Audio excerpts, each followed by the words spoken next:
Buenos días y gracias a todas las personas que nos acompañan en este encuentro virtual en diferido. Hoy trataremos un tema de gran relevancia para la población oncológica. Se trata de la diferencia entre incapacidad y discapacidad laboral, dos conceptos que a menudo se confunden. Es común que surjan dudas sobre cómo y dónde solicitar estos reconocimientos, así como sobre las prestaciones económicas asociadas. Y por ello, para aclarar estas cuestiones, contamos con la participación de Lorenzo, presidente y abogado del bufete Fidelitis y experto en Derecho Laboral y Seguridad Social, quien nos explicará en detalle qué implica cada término y otros aspectos clave relacionados. Así que nada, Lorenzo, cuando quieras, te cedo la palabra. Pues muchas gracias, Ivana. Pues efectivamente hoy estamos aquí para hablar de estos dos temas que la verdad es que son bastante comunes en procesos oncológicos, obviamente, y en cualquier enfermedad grave en general. Son dos términos que efectivamente se suelen confundir bastante porque suenan parecidos, porque además corren de forma paralela, pero la realidad es que miden cosas muy diferentes, con lo cual la forma más sencilla de identificar cada término y de saber a qué corresponde cada cosa es precisamente eso, atender a qué mide cada una de estos dos términos. La discapacidad, ¿qué es lo que mide? Lo que mide la discapacidad es cómo afectan las secuelas y limitaciones de nuestras patologías en todos los aspectos de nuestra vida diaria, desde que nos levantamos hasta que nos acostamos, incluidas las horas de sueño. Eh, Cómo afecta en nuestra vida laboral, cómo afecta en nuestra vida social, en nuestra vida familiar, cómo afecta en cómo nos comunicamos, nuestro entorno, cómo afecta en nuestros aspectos psicológicos, todo. La discapacidad mide todo absolutamente lo relacionado con secuelas y limitaciones de nuestras patologías, ¿vale? En función de cómo afecten esas secuelas y limitaciones a nuestra vida diaria, eh, tenemos, por así decirlo, tres puntos de corte principales y luego dos que son menos conocidos, pero que también son interesantes. El primero sería hasta el 32%, en el que todavía no somos reconocidos como personas con discapacidad a todos los efectos. El segundo punto de corte sería entre el 33 y el 64%, en el que ya somos reconocidos como persona con discapacidad a todos los efectos. Y el tercer punto de corte importante sería más del 65% o más de discapacidad, en el que somos reconocidos como persona con gran discapacidad. Y hay otros dos puntos de corte que son menos conocidos, que son el 45 y el 75%. En función de dónde nos encontremos, pues tenemos una serie de prestaciones y derechos o, bueno, ventajas. Hasta el 32% somos personas con discapacidad, como decíamos antes, pero no a todos los efectos. Sí somos personas con discapacidad reconocida, aunque tengamos un 20%, y nos puede servir para efectos por ejemplo, laborales. Es decir, tenemos una sobreprotección laboral en caso de tener un certificado de discapacidad, aunque sea inferior al 33%, ¿vale? ¿Por qué? Pues porque una persona con discapacidad, en base a toda la jurisprudencia que hay y en base a los tratados internacionales, tiene una especial protección en muchos ámbitos de nuestra vida, sobre todo a efectos de no discriminación. Con lo cual, por ejemplo, un efecto importante es el laboral, uno de los que más nos suele tocar, sobre todo cuando padecemos una enfermedad grave, pues cuando ya tenemos el tratamiento en marcha, ya los temas médicos los tenemos más o menos controlados, pues los aspectos laborales suelen ser importantes y uno de los temas que nos puede beneficiar es tener reconocido el certificado de discapacidad, insisto, incluido por debajo del 33%. Del 33 al 64 ya es cuando nos reconocen como persona con discapacidad a todos los efectos. A todos los efectos me refiero a a todas las ventajas, a todos los derechos, a todas las posibles prestaciones derivadas del certificado de discapacidad del 33% en adelante que nos reconoce la legislación española.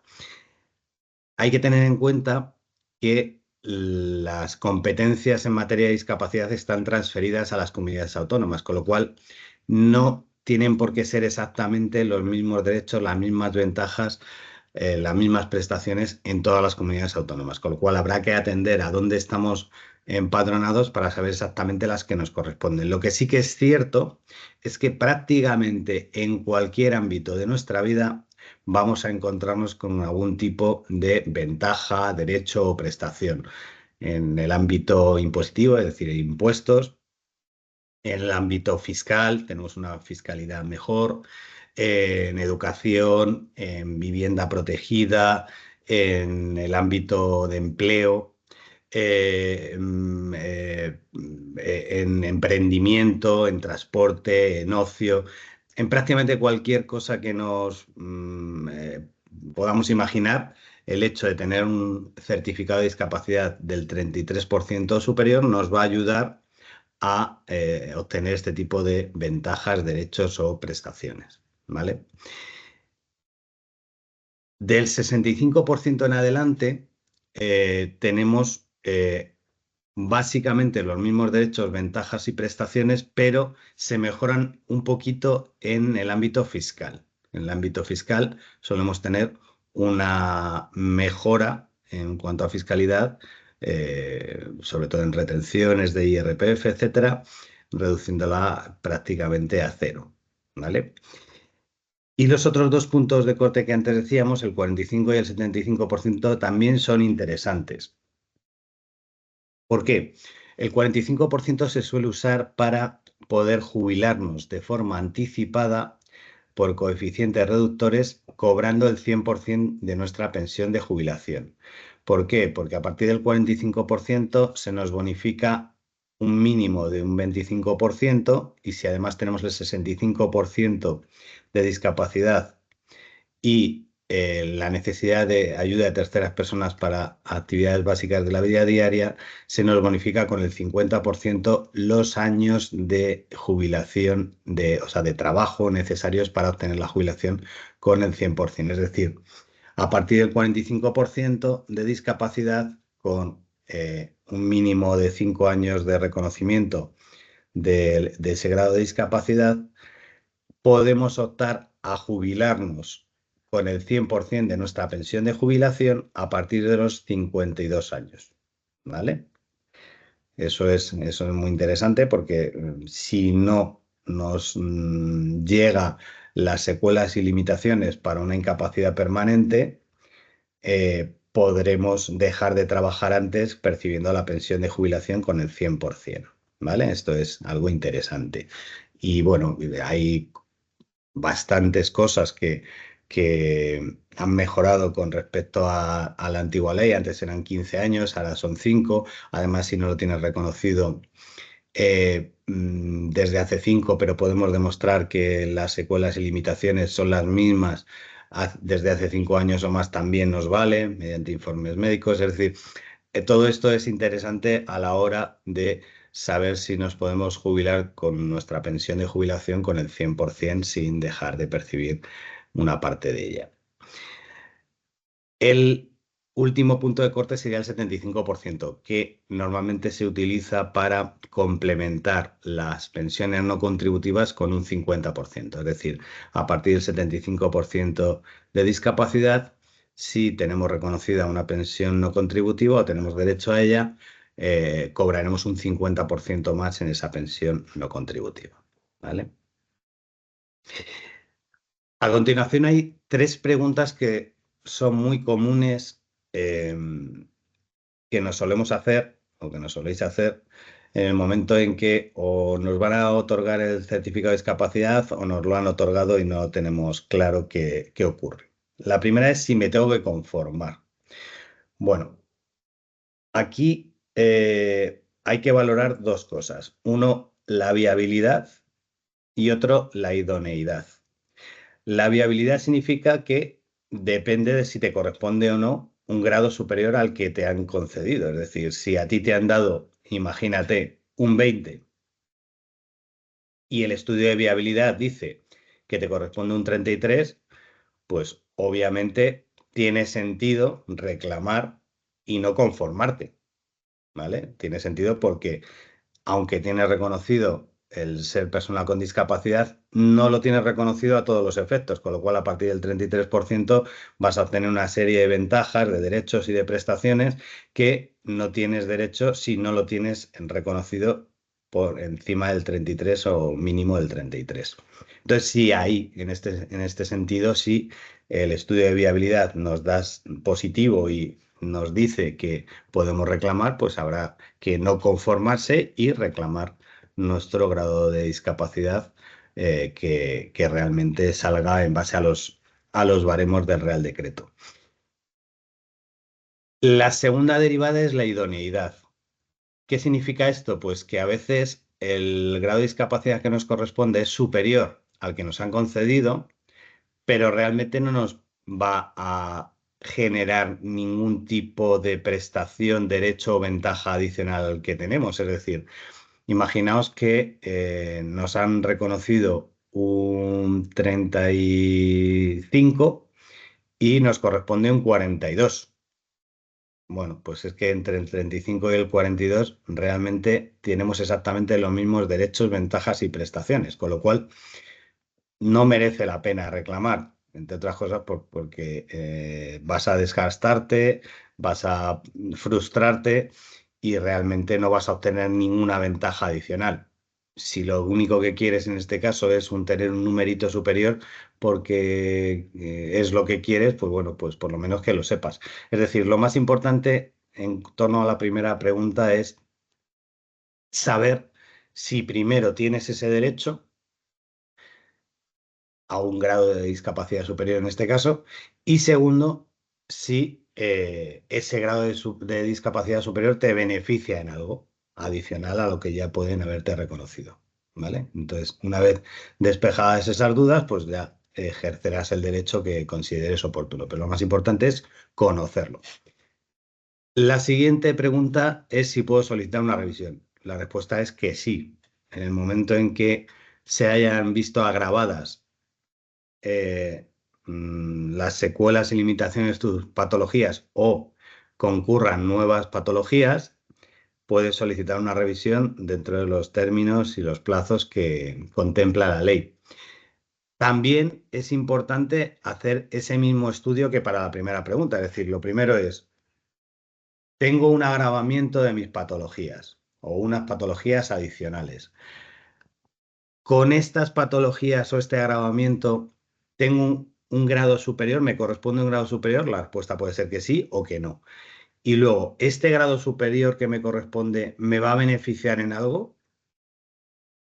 ¿Vale? Esas son las dos preguntas que, aunque sea positivo el hecho de que sí que puedo, tienes que hacerte para saber si realmente te beneficia o te interesa instar esta nueva revisión.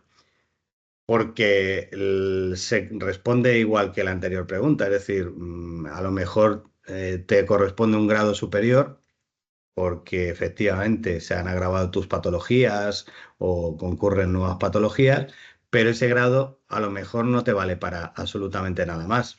El ejemplo que poníamos antes, del 35 al 42.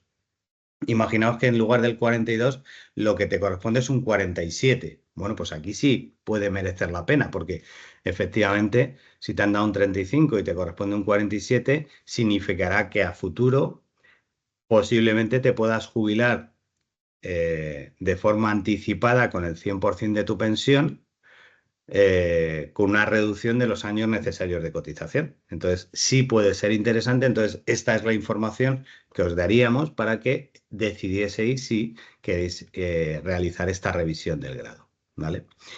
Y la tercera pregunta es si me la pueden revisar. El grado de discapacidad se puede revisar a partir de la fecha en que cada comunidad autónoma lo establezca en la resolución, salvo en las definitivas. en los grados definitivos. En esas situaciones, la administración no nos va a poder revisar el grado de discapacidad, pero nosotros sí podemos solicitar una revisión. Es decir, si nos han dado, imaginaos, un 45% de grado de discapacidad de forma definitiva y se han agravado nuestras secuelas, nuestras limitaciones o concurren nuevas patologías, y resulta que el estudio de viabilidad hace que el grado de discapacidad, por ejemplo, se dispare al 65%, pues obviamente, aunque la administración no te llame para revisarlo y darte un grado superior, tú sí puedes solicitar una revisión para obtener ese 65%. ¿Vale? Esas son las 3 preguntas que normalmente nos soléis hacer o se suelen suscitar cuando estamos hablando del certificado de discapacidad, las más comunes. Obviamente, sobre todo esto que estamos hablando, hay 1000 casos distintos, muchísimas excepciones, muchísimas casuísticas. Hay que hacer un traje a medida de cada uno, porque hay que tener en cuenta que lo que vayamos a leer, oír, lo que nos cuente un vecino, un compañero de la asociación, puede que coincida con lo que te corresponde o no, porque siempre me vais a escuchar decir que hay que hacer un traje a medida de cada caso. Por ejemplo, ahora con la introducción de los nuevos baremos en el grado de discapacidad, pues están bajando generalizadamente los grados de discapacidad en las revisiones. No porque no nos corresponda un grado superior, sino porque se están aplicando mal desde los centros base. Entonces, esto lo tenemos que tener en cuenta porque lo más importante es saber qué es lo que nos corresponde, hacer ese estudio de viabilidad previo que nos diga lo que realmente nos corresponde. En base a eso, lo que tenemos que hacer es decidir si me corresponde, más que si me corresponde, si me interesa y si me beneficia en algo, solicitar una revisión o si me tengo que conformar, etcétera, etcétera. ¿Vale? Esto es lo básico que debéis saber sobre la discapacidad, pero obviamente hay muchísimas casuísticas diferentes. Ese traje a medida hay que hacerlo en todo caso para cualquier solicitud o para cualquier revisión o para cualquier reclamación. Hay que tener en cuenta que nos están denegando y rebajando los grados de discapacidad de forma generalizada, como os decía, con la aplicación de los nuevos baremos, y que muchas veces nos quedamos con la negativa sin reclamar en instancias superiores. El grado de discapacidad se puede reclamar no solamente en la vía administrativa, sino también en la vía judicial. Es decir, un grado de discapacidad que nos hayan concedido por debajo del que nos corresponda, si consideramos que nos va a beneficiar, podemos reclamarlo perfectamente en la vía judicial y se ganan. Es decir, si los estudios de viabilidad son positivos y realmente estamos aplicando bien el Real Decreto y los nuevos baremos, pues un juez nos va a dar la razón en la mayor parte de las ocasiones, porque aunque la justicia no es una matemática pura, pues la aplicación del Real Decreto es bastante, aunque es muy compleja, es bastante matemática, por así decirlo, con lo cual es fácil demostrar que la aplicación se ha realizado de forma incorrecta si es que tenemos los informes médicos adecuados y hemos planteado correctamente las entrevistas, etc. Esto en cuanto a la discapacidad. La incapacidad laboral, si antes decíamos sobre la discapacidad que lo que medía era cómo afectan las secuelas y limitaciones de nuestras patologías en todos los aspectos de nuestra vida, la incapacidad laboral lo que mide es cómo afectan estas mismas secuelas y limitaciones en nuestro ámbito laboral, única y exclusivamente. ¿Vale? Entonces, esa es la gran diferencia y esto es lo que tenemos que saber para diferenciar ambas cosas, porque muchas veces decimos, yo es que quiero una discapacidad porque no puedo trabajar. No, lo que quieres es una incapacidad laboral, porque no puedes trabajar. La discapacidad, ya hemos visto, que mide todos los aspectos de nuestra vida y la incapacidad laboral mide solamente el aspecto laboral. En base a eso, tenemos 4 tipos: la parcial, la total, la absoluta y la gran invalidez. La parcial se produce cuando las secuelas y limitaciones de nuestras patologías nos impiden realizar al menos un tercio de nuestras tareas principales de nuestro trabajo habitual, ¿vale? Eso es la parcial. Lo que nos corresponde en caso de que nos concedan una pensión por incapacidad laboral en grado de parcial es una especie de indemnización. No es una pensión como tal, sino es una indemnización de 24 mensualidades de nuestra base de cotización y podemos seguir perfectamente trabajando en nuestro puesto habitual. Es decir, no tenemos que dejar de trabajar, la empresa nos puede adaptar o no nuestro puesto de trabajo, no es obligatorio que lo haga y podemos seguir realizando nuestras tareas con esas limitaciones que tenemos en esas tareas.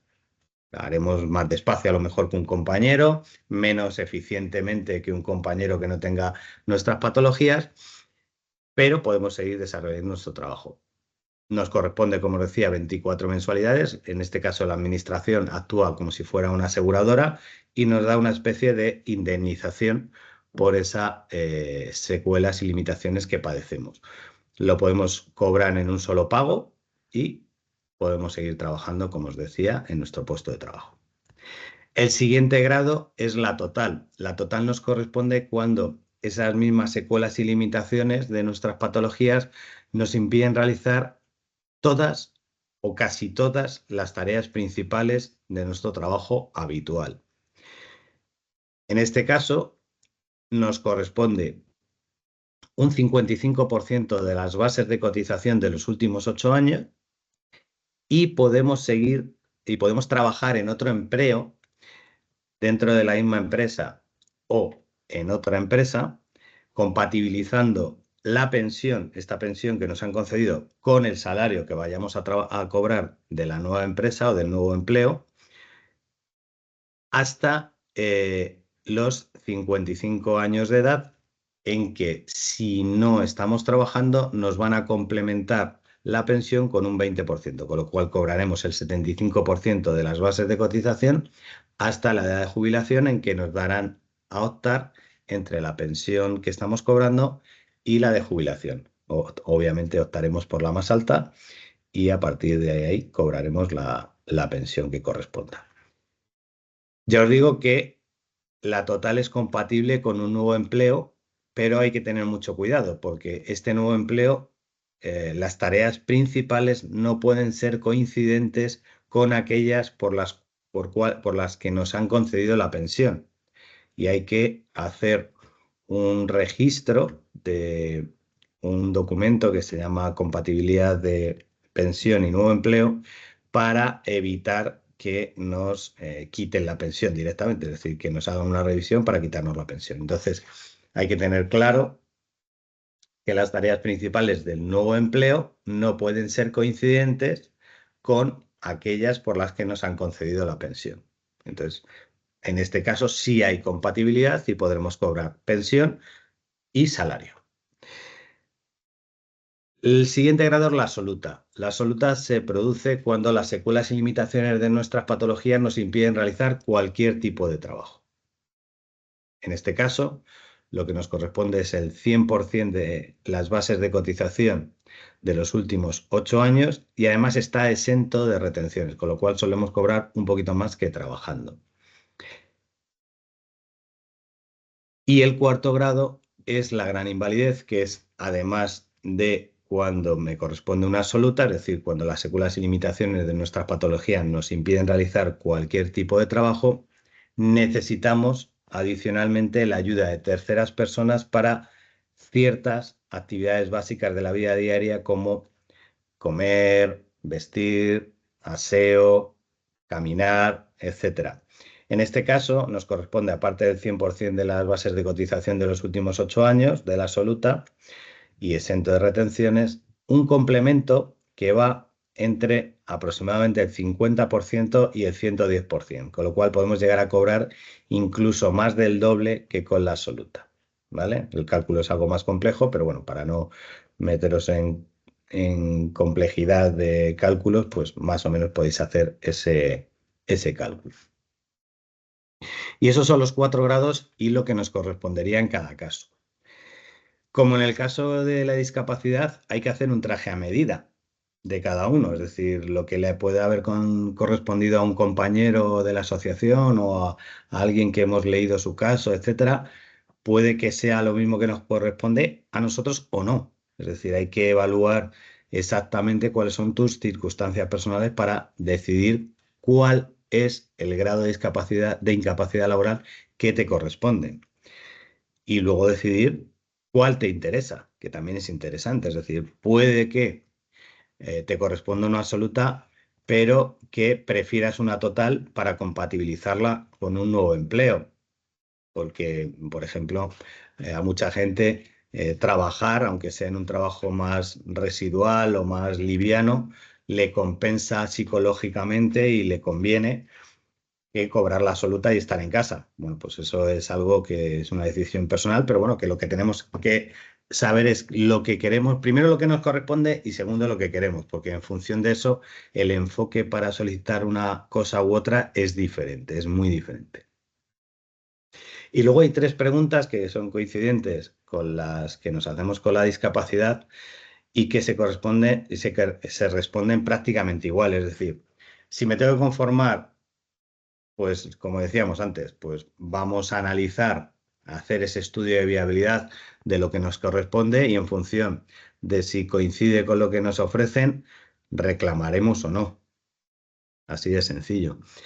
Si puedo solicitar revisión, pues obviamente si resulta que tenemos más secuelas y limitaciones o además una nueva patología que hace que tengamos una capacidad laboral residual menor o nula y, por ejemplo, nos han dado una total y queremos optar a una absoluta, pues habrá que solicitar una revisión, igual dentro de los plazos que marca la ley y, obviamente, pelear por ella, es decir, y no quedarnos en la vía administrativa, que ahora veremos en ambos casos cómo solicitar de forma general y dónde nos solemos equivocar. Y la tercera es si me la pueden revisar. Aquí se responde diferente porque todas las pensiones por incapacidad laboral son susceptibles de revisión, incluidas aquellas que se han concedido mediante sentencia firme. La administración en este caso puede revisar cualquier pensión y cuando la revisan es para quitárnosla o para rebajárnosla, no es para darnos un grado superior, porque haya detectado cierta mejoría. Entonces, a partir de que tengamos una pensión, en el grado que sea, mucho ojo con lo que dicen nuestros informes médicos, sobre todo los de la sanidad pública, porque cualquier interpretación que se haga sobre una mejoría, sea real o no, o sea suficiente o no para haber recuperado la capacidad laboral plena, puede que se interprete desde la inspección para revisar vuestra pensión y quitarosla. Entonces, mucho ojo a partir de que tengáis reconocida una pensión porque cualquier informe puede ser algo que os genere una revisión y siempre que se os vayan a revisar es para quitárosla generalmente o rebajaros el grado. Como os decía hace un momento, pues lo más importante en cuanto a cómo conseguir estos 2 derechos de los que estamos hablando, la discapacidad y la incapacidad laboral, lo más importante es hacer un estudio de viabilidad previo. Eso es lo más importante. Que sepáis, que conozcáis de la mano de un experto si realmente tenéis el derecho, punto 1, y punto 2, si ese derecho os sirve para algo diferente a lo que ya podáis tener. Eso es lo más importante, es decir, que hagáis un estudio de viabilidad para que no os frustréis, para que no perdáis el tiempo, incluso si lo hacéis con un abogado que no seamos nosotros, que no vamos a cobrar si no ganamos, para que no perdáis dinero, porque efectivamente si vais a otro abogado os van a pedir una provisión de fondos por adelantado sin garantías de éxito. Entonces, Lo primero es que hagáis un estudio de viabilidad para saber si realmente os corresponde o no el derecho que pretendéis. Una vez que hayáis decidido o que se haya establecido que es viable e idóneo, si queréis seguir adelante, lo más importante es que hagáis toda la vía administrativa o extrajudicial de forma adecuada y de forma completa. ¿Por qué os digo esto? Porque normalmente donde más errores se cometen, y es normal por la falta de conocimientos en este sentido, es en esta vía. Es decir, soléis ir directamente a la administración a reclamar un derecho y cometéis errores pues, relacionados con los informes médicos que metéis, relacionados con las respuestas que dais en las entrevistas o en el tribunal médico, en la reclamación previa, en los escritos que registráis. Y de todo esto va a quedar rastro, es decir, de todo lo que hagáis en la vía administrativa o extrajudicial va a quedar rastro. Con lo cual, hay veces que cuando llegáis a nosotros, para ir ya a la vía judicial, habéis dejado un rastro tan difícil de corregir que a veces no es posible obtener el derecho, aunque hubiera sido posible si no se hubieran cometido estos errores. Entonces, la vía administrativa es fundamental que la hagáis de forma correcta, que no saltéis ningún paso, que hagáis un buen análisis de los informes que tenéis, que vais a aportar. Un error muy común es meter todos los informes. Bueno, pues que sepáis que en la mayoría de los informes que tenéis va a haber una frase, una palabra, algo que os va a perjudicar, con lo cual habrá que intentar corregir esos errores antes de solicitar el derecho que podáis tener en cada caso. Las entrevistas, el tribunal médico, hay que prepararlo. Nos van a hacer preguntas que en función de la respuesta nos va a perjudicar. Es algo a lo que se va a agarrar la administración para denegar. Entonces tenéis que tener muy claro qué os van a preguntar para no responder de forma, digamos, que os pueda perjudicar y porque además vamos nerviosos a este tipo de entrevistas, al tribunal médico, etcétera, y solemos responder de forma errónea o que nos puede perjudicar, ¿vale? Puede pasar que aun haciéndolo bien todo en la vía administrativa nos denieguen nuestro derecho. ¿Por qué? Pues porque la administración está estableciendo un filtro muy perverso y es ya me reclamará aquel que realmente lo necesite, ¿vale? Entonces está metiendo en el mismo saco a aquellos que piden, por ejemplo, una incapacidad laboral porque tienen una gripe y a una persona que tiene una enfermedad grave. Ese filtro, obviamente, lo hacen porque efectivamente hay gente que reclama derechos que no le corresponden, pero pagamos justos por pecadores, es decir, gente que realmente padece una enfermedad grave, que ha visto mermadas sus capacidades laborales o que ya no tiene capacidades laborales o que le corresponde un certificado de discapacidad alto para obtener sus derechos, sus ventajas, se le están denegando estos derechos porque ese filtro de deniego casi por sistema y ya me reclamará aquel que realmente lo necesite, bueno, pues es algo que es, desde mi punto de vista, muy grave, pero que se está produciendo. Es algo que lo vemos todos los días. ¿Y por qué lo vemos todos los días? Porque cuando hacemos el estudio de viabilidad y es positivo, aquello que se deniega en la vía administrativa se suele ganar en la vía judicial.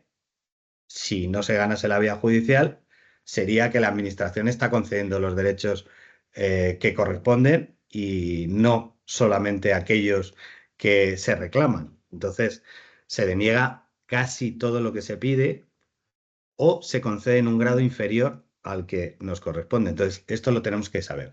Entonces, aunque hayamos hecho todo bien en la vía administrativa, puede que nos lo denieguen y tengamos que acudir a la vía judicial. ¿Qué es lo que ocurre? Que la mayor parte de las cosas que se deniegan en la vía administrativa no se recurren a la vía judicial, porque los españoles somos muy de quejarnos, pero poco de reclamar. Aparte, es cierto que cuando acudes a un abogado para ir a la vía judicial, pues te pide una provisión de fondos sin garantía de éxito y a veces pues dices, bueno, pues virgencita, que me quede como estoy, puesto que no sé si voy a obtener ese derecho que pretendo, ¿no? Entonces, desde mi punto de vista y desde el punto de vista práctico, lo ideal es hacer ese estudio de viabilidad si es factible hacer correctamente la vía administrativa o extrajudicial y en la vía judicial recurrir en todas las instancias, porque hay veces que en la vía judicial podemos perder también en primera instancia, porque los señores jueces son personas como todos nosotros que tienen sus filias, sus fobias, que pueden aplicar mejor o peor el derecho y que pueden tener un mal día. Y hay muchas veces que por ese bombardeo al que están sometidos o estamos todos sometidos de que no hay dinero para nada, no hay dinero para prestaciones sociales, no hay dinero para las pensiones, etcétera, etcétera, pues cuando no lo tienen muy claro, pues deniegan y dan la razón a la administración. Pero luego hay instancias superiores, el Tribunal Superior de Justicia, el Tribunal Supremo, el Constitucional, a las que se puede acudir cuando hemos visto que un juez, por ese motivo o por cualquier otro, ha denegado una prestación o un derecho que tengamos si es que es viable. Y se suele ganar en las instancias superiores si no se ha ganado en la primera instancia. Entonces, por este orden, estudio de viabilidad, vía administrativa, vía judicial. Y preferentemente que vayáis de la mano de un experto para todo este proceso. ¿Por qué? Pues porque los ciudadanos de a pie desconocéis, obviamente, las leyes, desconocéis, obviamente, la jurisprudencia a aplicar. La jurisprudencia son las sentencias de los tribunales superiores que reinterpretan las leyes, con lo cual la ley es accesible, pero la jurisprudencia no, es muy poco accesible para los ciudadanos, lo es para los abogados, con lo cual para los ciudadanos, imaginaos. Y hay veces que lo que la ley de hace 20 años se interpretaba de una manera, hoy en día se interpreta de otra, con lo cual es muy importante saber cuál es la jurisprudencia actual aplicable. Y luego desconocéis también los procedimientos y cuando vamos a la administración, pues tampoco nos guían por el camino más recto para obtener nuestros derechos. Entonces, es muy normal que, pues que se meta la pata y que de esa manera perdáis el derecho. Pero, insisto, si os dejáis guiar por un experto en estas materias o en cualquier materia, vais a tener muchas más posibilidades. Primero, de saber si lo que pretendéis es o no correcto. Segundo, de plantearlo de forma adecuada. Y tercero, de conseguirlo en función de ese estudio de viabilidad que se haya hecho de forma concienzuda y profunda, ¿no? Y poco más. Esto es un poco lo que os venía a contar hoy. Otro día hablaremos de otros temas y espero que os haya servido para por lo menos conocer la diferencia a grandes rasgos entre discapacidad e incapacidad laboral, que como bien decía Ivana, son términos que se suelen confundir con bastantes de forma común y bueno, pues espero que os haya resultado de utilidad. Bueno, entonces con esto sí que llegamos al final de nuestro encuentro, así que esperamos que, bueno, que la sesión haya sido de utilidad para aclarar diferencias entre esa incapacidad laboral y discapacidad, así como para resolver dudas sobre el proceso de solicitud y prestaciones. Agradecemos a Lorenzo por compartir su conocimiento y experiencia y a todas las personas que lo visualizan en diferido. Así que Lorenzo, muchas gracias por tu tiempo y atención y nos vemos en futuros encuentros. Pues un placer y hasta la próxima.